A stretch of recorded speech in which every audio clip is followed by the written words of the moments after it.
Hey, welcome back to another video of Crypto Basics. In this video, we are going to learn how to use Binance Voucher. First of all, open up your preferred web browser and log in to your account on Binance.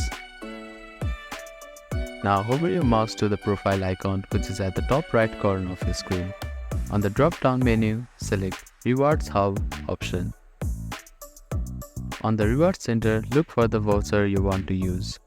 It will show the type of the voucher. Click on Do Tasks button here. After that, follow the on-screen instruction and confirm to activate the voucher.